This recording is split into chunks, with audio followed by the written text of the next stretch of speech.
Okay, good evening.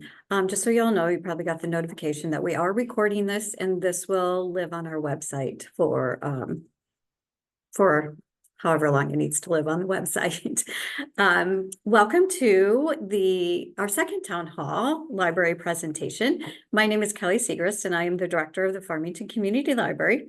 Our first town hall was back in December of 2023. And as we began our strategic planning process, we realized we needed a way to share information and our successes with the community. Libraries are not always the best at marketing their services, and now there are so many different ways for people to get information, it's hard to cover them all. So we thought that in person is a great way to share and also get feedback from the community, which is very important to us.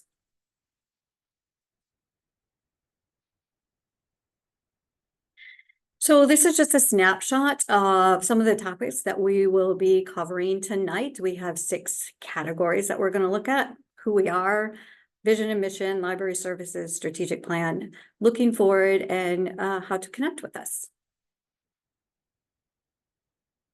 So who are we? We are a district library serving 2 communities. We're one library system with 2 locations. One is in Farmington Hills on 12 Mile and one is in Farmington on Liberty Street in downtown Farmington. The Farmington Library is actually within the Downtown Development Authority District. It does benefit us to be within that DDA area as they market our programs and services. It's easy to create partnerships with local businesses and organizations, and just the walkability and accessibility for the residents living in downtown.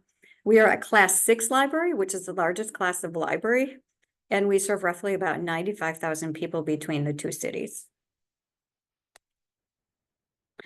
We are open 7 days a week for a total of 68 hours per week. We're open Monday through Thursday, 9 a.m. to 9 p.m., Friday and Saturday, 10 a.m. to 6 p.m., and Sunday from 1 to 5 p.m.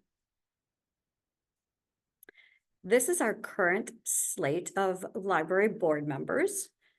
We have representation from both cities. The full slate would be 8 board members. 4 members are appointed from the city of Farmington Hills and 4 members from the city of Farmington. They all serve 4-year terms. As you can see, we are actually down 1 board member at this time. The city of Farmington is looking to appoint another board member. If anyone is interested in being a library board member, you can contact the city. They have an application process and an interview process that any interested party would need to go through. Here's a snapshot of our revenue over the past 4 years. Just so you reference, our fiscal year is July 1 through June 30th. So the years on here represent the end of the fiscal year. For example, 2023 is the budget as represented on June 30th, 2023. Every year we go through an audit, and our audit will start this year and the next week, and it usually ends at the end of September and ready to present at the October board meeting. So the audit will give the accurate 2024 numbers of the fiscal year that just ended on June 30th. So that's why those numbers aren't represented on here. All the financial information can be found on our website at farmlive.org, about us, financial information. But this is a look at our general fund revenue. Other, just our categories going across. Other includes like interest from our banking accounts, the vending machines we have here, and miscellaneous items like that.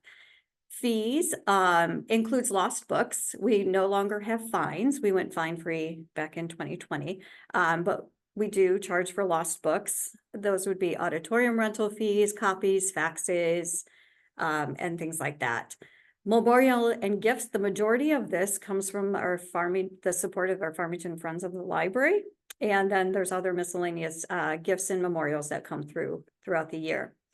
Intergovernmental revenues is composed of 3 different revenue from the state.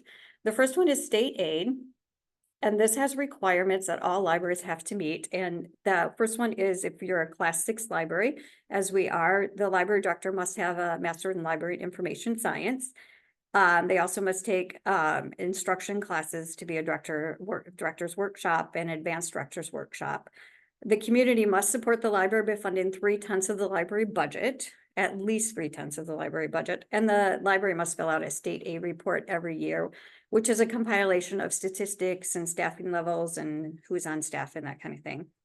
Penal fines, believe it or not, is part of the intergovernmental revenue. Penal fines are earmarked for libraries. So if you were to get a fine in Oakland County, either a traffic fine or you were arrested and needed to pay fines, you are assessed penal fines. And those penal fines are sent to Oakland County, who holds them in escrow. In July, the Library of Michigan submits to Oakland County the libraries who are eligible for penal fines in their populations. And then the penal fines get paid to the libraries in July. And then there's something called the Local Community Stabilization Authority, LCSA. This is for reimbursement for personal property taxable value. It's the decline of the personal property tax, the personal property that municipalities and libraries have, like if they have vehicles and things, you know, things depreciate over years, copy machines. And this is, it stabilizes the decline in value of those types of things. And then of course, the biggest revenue is from property taxes that the community pays for the library. And then a look at our expenditures for the years. As you can see, that our salaries and fringe benefits makes up about 55% of the budget. It's our largest outlay of funding, just like any organization. Capital outlay and facilities and equipment is, add those up, and that's the next larger group. You have to remember that these buildings were built in 1975 and 1977, I believe, and then the addition on the 12-mile library was in 2000. So the infrastructure is aging, and it's upkeep and that kind of thing that we have to keep doing and make them look fresh and keep them up to date. Administrative is just basic operating expenses, and the other category are like for office supplies, postage, telephone, memberships, and staff training. So who is eligible for a Farmington Community Library card? And what does your card do for you? So you're eligible if you live, work, go to school, or own property in Farmington Hills.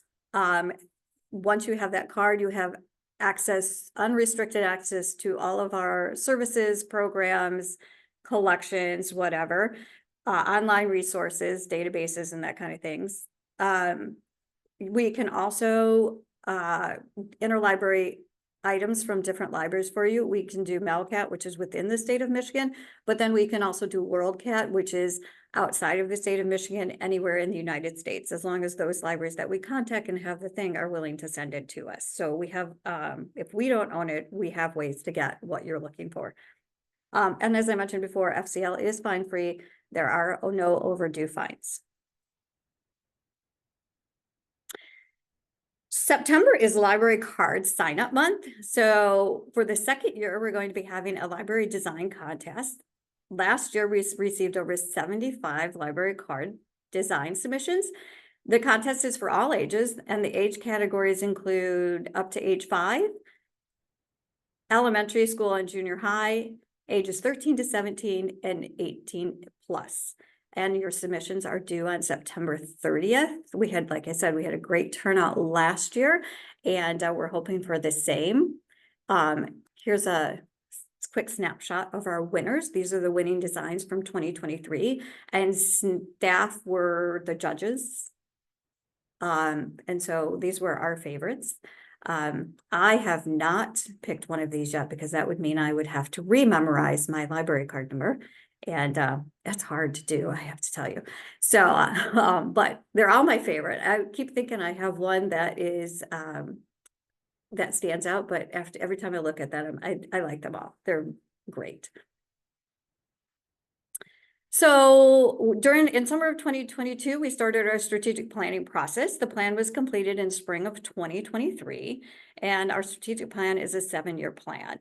In this process, we created a vision statement, which we had never had before, and we updated our mission statement. So our vision statement is growing a vibrant, connected community. And our mission statement is we engage our diverse community through resources and experiences that celebrate ideas, inspire creativity, and enrich lives.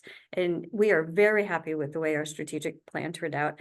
It's extremely simple, and that was one of my criteria, was to make a strategic plan that was simple and a vision statement that could be remembered without having to look at something. I haven't quite memorized the mission statement yet, but I'm getting there.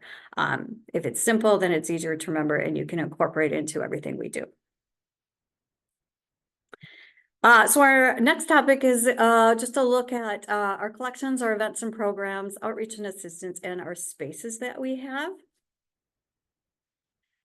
First, I want to talk to you a little bit about our stats.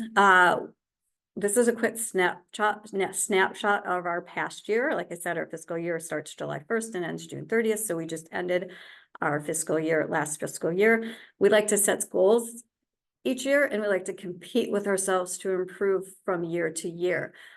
For a number of items checked out, we had a goal this year of hitting 1 million, and we were so close to hit that 1 million. We increased our goal over last year. We're just under 1 million. We're 30,000 shy, but that's our goal for next year. We keep track of how many card holders we have.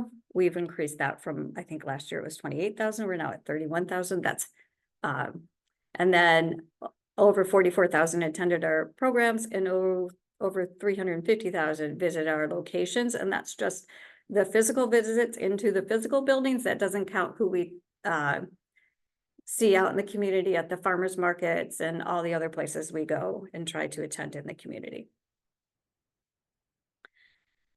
This is just a quick look at some of the collections that we offer that your library card gives you access to, from electronic devices to a library of things collections to newspapers and journals, print materials, and a seed library.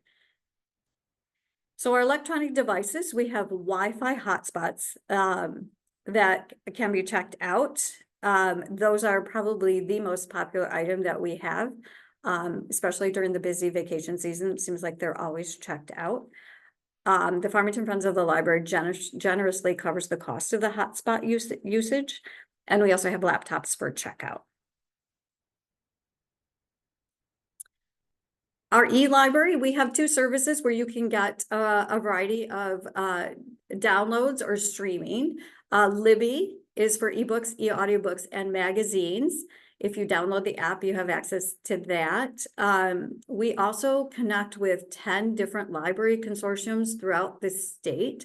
And so if we don't own something, our community can check other libraries and have access through Libby.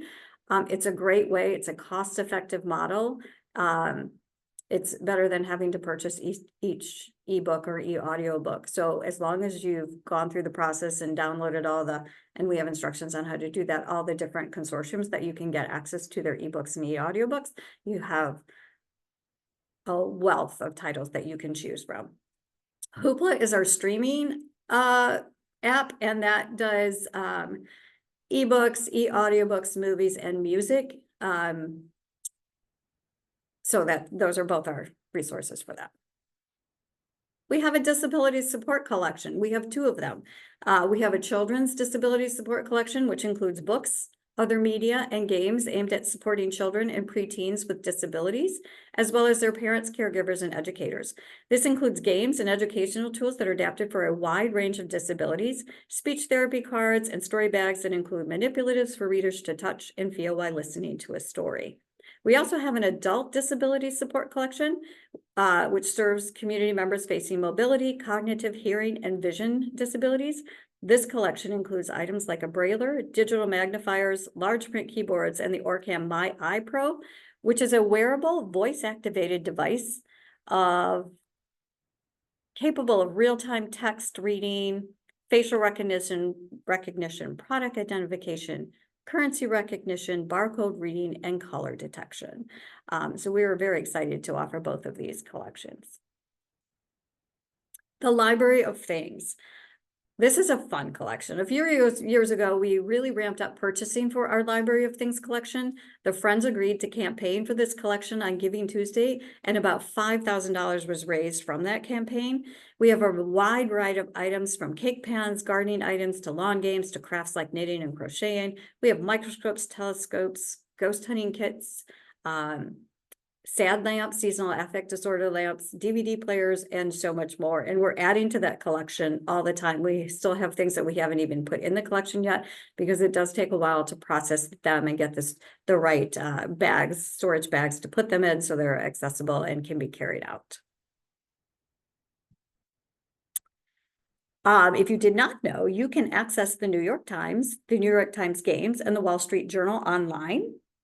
You can go to our website and click on newspapers and magazines to learn how to get access.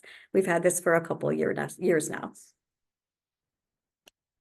And our seed library and gardening. Our seed library grows bigger every year. We did this a few years ago. We received money from Bosch through a grant to purchase seeds every year and other equipment. This past spring, we had our kickoff for the seed library with over 200 people in attendance. And at that time, pretty much they wiped out the seeds that we had, so we had to replenish everything. The purpose of the seed library is that you would come in, take your seeds, go home and plant them. And then at the end of the season, you would get the seeds out and bring them back to the library to share with the other community members. And it just doesn't have to be seeds that you get from the library. If you have any kinds of seeds growing in your garden, or any plants growing in your garden, and you want to see them, you can bring those seeds in at the end of the growing season and you can share them with the community. We always are happy to field requests for new items. We have our regulars who know exactly when the new James Patterson or David Baldacci book is coming out. They contact us to ask if we can put their name on the hold list. We place orders for new books up to 4 months in advance. Placing holds on the new books also lets us know how many books to order. We have a 4-to-1 ratio, 4 holds for every 1 book. So as the holds keep piling on, we keep purchasing more. We also have a lucky day collection. No holds can be placed on these, but having the lucky day available for someone who just walks down on the shelf, cuts down on the hold time, because if you were to check out a book that you had on hold, it would move your hold because you had already had access to it. So it kind of helps run through the holds faster. Some of our libraries and events programs that are happening are of course our summer reading program, our teen creative writing competition. Battle of the Books is a teen program. We do digital literacy hands-on series. We have nonprofit and small business lunch and learn series. We do story times and learn to code at FCL. Summer reading is one of our bigger programs. It's an annual program for all ages that encourages our community to connect through a love of reading and stories. Participants are encouraged to complete the community reading goal of 10 hours, accomplish special missions, and collect points for a chance to win grand prizes. This year, our theme was Tell Your Story. We celebrated the stories we all read throughout the summer, but also the power of telling our own stories. Throughout the program, we collected written story submissions from community members of all ages. And later this year, a booklet will be released of all the story submissions for the whole community to read and enjoy. We had a great turnout this year for summer reading. And here's some stats on that. Here's some highlights. All ages received a free book after signing up. And children and teens received another free book after completing 10 hours of reading. There were other prizes one could win along the way: FCL swag, coupons to local businesses, and gift cards. Just under 4,000 total books were given away to all ages. Just under 3,000 of the book giveaways were new books to kids and teens. We had just under 4,000 program participants, which was up from last year, and over 55,000 hours of reading were logged, which is way up from last year. So we had a very successful summer reading program. We offer programs for families, story times, including an adaptive story time, which was new last year. This is for our young neurodiverse patrons. We have something for everyone. We also have a coding program, which was new just this July, called Fiero Code, and this is aimed for grades 3rd grade and up, and it teaches participants coding. Thursday Afternoon Club is for 4th and 5th graders. It meets during the school year on Thursday afternoons at 4 p.m. 1,000 books before kindergarten is for birth to 5. Parents read the books to their children and they earn prizes along the way. Our teen advisory board allows teens to have a voice in their teen services and teen spaces. They also can earn volunteer hours for this. This is for 6th grade through 12th grade. And as I mentioned, Viera Code, this is new this year. We have a business and nonprofit outreach director. Their main role is to connect with businesses and nonprofits to establish relationships for funding opportunities.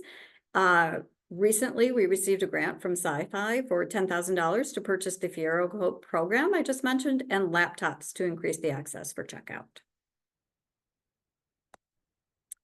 We offer technology programs. Digital literacy hands-on fall topics include searching the web, cutting the cable. I think we're all interested in this, how to move to streaming options, holiday technology buying guide, and we actually have technology one-on-ones. You can sign up for a one-on-one session with an IT staff member who can help you with a particular problem, whether that's on your cell phone, whether that's on a tablet or a computer, or maybe it's a software question you need help with Word or Excel or something like that. You can sign up for an hour session with them. In the past, we've offered programs on teaching the basics of Word and Excel. We have a senior outreach services outreach. Anna Hay is our senior outreach librarian. She's services roughly 25 senior living centers, bringing creative programming and social activities to them. This fall, we'll be showcasing many of the seniors as they share their stories with us. So watch that. That is going to be Tell Your Story. And we'll be talking to some seniors that are willing to share. We have meeting spaces for our patrons that to reserve. At 12 Mile, there are 3 spaces. There's the larger auditorium and 2 smaller conference rooms. At Farmington, there's 1 space, the meeting room. And the library board of trustees voted in the spring to waive room rental fees, and that began on July 1st. So there's no longer a cost involved in reserving a space at the library. So we talked about our strategic plan a little bit under the vision and mission statement. As I mentioned, we completed our strategic plan in spring of 2023, and this is a 7-year plan. And the plan focuses on 3 strategic directions: create community, expand connections, and cultivate curiosity. So what did those mean? So for create community, it means that we positively impact our community by providing a variety of spaces, ensuring accessible services, and supporting collaboration and inclusion. Expanding connections means that we are a vital community resource. We aim to broaden partnerships, increase awareness, and foster new connections that emphasize the value of our work. And cultivate curiosity means that library staff and board members are integral to our success. We will encourage an internal culture of growth that influences how we learn from and serve the community. So those are the broad strategic directions, and under those we have goals, a set of goals and tasks to meet those goals. I believe the strategic plan can be found on our website also. So we just finished our first year of the plan, and we were able to accomplish the following projects. We did a spatialization study. As I mentioned, these buildings are aging, and when they were built in 1975 and 1977, they were built for that period of time, and we are used very differently than we were back in 1977 and 75. So it was a way to look at our space, look at, is there any unused space? Maybe we could repurpose a space. And so that's what we did. We did a DEI collection office audit, which is a diversity, equity, and inclusion audit for our collection. How well does our collection match our community profile? Do we have something for everyone in the community? We did a wage compensation study. We wanted to make sure that our staff were being paid a fair wage and competitive wage compared to the current market. We've done internal implicit bias training to understand our biases and how our biases reflect our relationships with each other as a staff and as a community. And from that, we created an idea task force, which is inclusivity, diversity, equity, and accessibility. And they look at our services and programs and make sure that we are meeting expectations for diversity, equity, and inclusion. We've done community partner mapping. We have a lot of community partners, and we wanted to put it together into one document that evaluates and looks at, are we missing a community partner in a certain area? How many community partners do we have in, say, child services or something? And do we need to branch out into something else? And then we did these FCL town halls. And so this is our second one. What's upcoming? A community profile report. So looking at the demographics of our community, are we meeting the needs of our community? And that will help guide us in our services and in our buildings. After hours pickup lockers. This is just on the verge of completion. They're actually installed. They're at the 12-mile location. They're just not ready to use yet. We're still setting them up. I hope they're ready to use in the next few weeks. It'll be a soft rollout, but it will be, they'll be available 24/7. So if you wanted to pick up a hold before the library opens, or after it closes, they'll be available for you. If you select the location of the pickup locker, you will have access to it. Tracking community feedback platform. We want a way to track our feedback that we get through comments or suggestions as they come in, or, you know, things like that, to try and categorize it to see if we see patterns. Right now we don't have that. We just respond. But if we can see, okay, you know, 75 people said we need more something, then we can look at that and set priorities and that kind of stuff. Community surveys and focus groups, getting feedback from the community is always extremely important. So we're going to try and see how we can be more receptive to that, or be more proactive in receiving that. And a building accessibility audit. Again, as I said, these are aging buildings. Are we ADA compliant in the ways that we need to be to make it accessible for everyone? So looking forward, here's some very exciting things looking forward. So let's dive into these. We have a library extravaganza, an evening with Viola Shipment, and of course a millage renewal coming up. So the library extravaganza, this will be our second library extravaganza. We had the first one in September of 2022. We had roughly 3,000 people attend that event.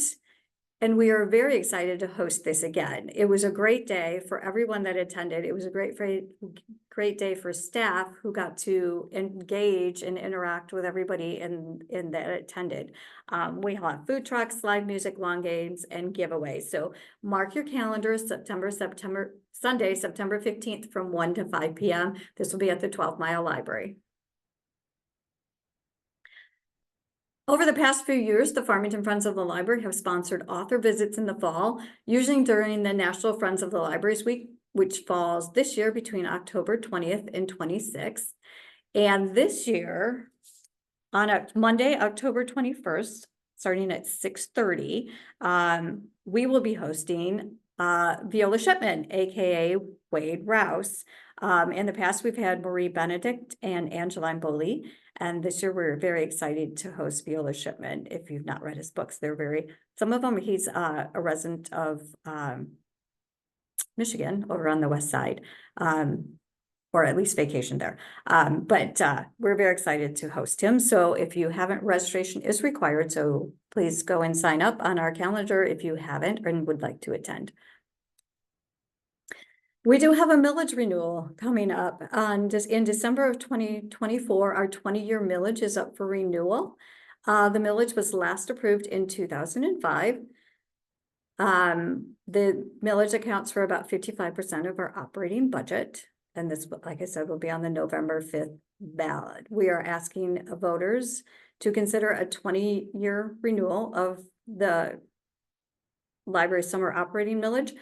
The millage renewal rate would be what it currently is. We're not asking for an increase at all. It's 0.9264 mils, which is our current rate that's levied by at this time. Funds levied by this millage, like I said, account for 55% of the library's total revenue on average each year, and this millage just funds our normal library operations. Just a snapshot of our services over the past, well, from 2015 to 2024. As we said, we're open 68 hours a week. And we offer community access to nearly 280,000 items in our collection. Roughly on average, 948.75 items check out per year. There's 41,401 active borrowers per year, 424,710 library visits per year, 1,363 events and 42,904 event attendees per year, and 78,714 public computer sessions per year. That's just an average over the past years of 2015 and 2024. We are a very busy library. People use us for a lot of reasons. Sometimes some just come and like to sit and embrace the ambiance. So this is just the library's, just a quick look. The library is primarily funded through property taxes. So we have two property tax millages, a summer tax and a winter tax. The millage that we are looking to renew is the summer tax. So that is, like we said, 55% of the budget. The winter tax is 32% of the budget. Together, the property taxes account for approximately 87% of the library's annual revenue. This proposal is a removal of the millage collected during the summer property tax. You can see that intergovernmental revenue is about 8%, memorials and gifts are about 2%, and that other category is about 4%. If you are looking for more information, we have a webpage that you can go to. It's farmlive.org/millage, and this will give you complete information about the November 5th proposal. We'd like to get your feedback. Anytime you have anything, we are very receptive to it. You can contact us in these ways. You can contact us through our website at farmlive.org/contact. You can call us on the phone at 248-553-0300, or you can contact us through email, which is electronic.reference@farmlive.org. We are proud of the services and resources we provide for the community and want to make sure we continue to meet the community needs. So that is my presentation. If there are any questions, we would be happy to take those. If you have questions through chat, you could submit them through chat and we will answer them that way.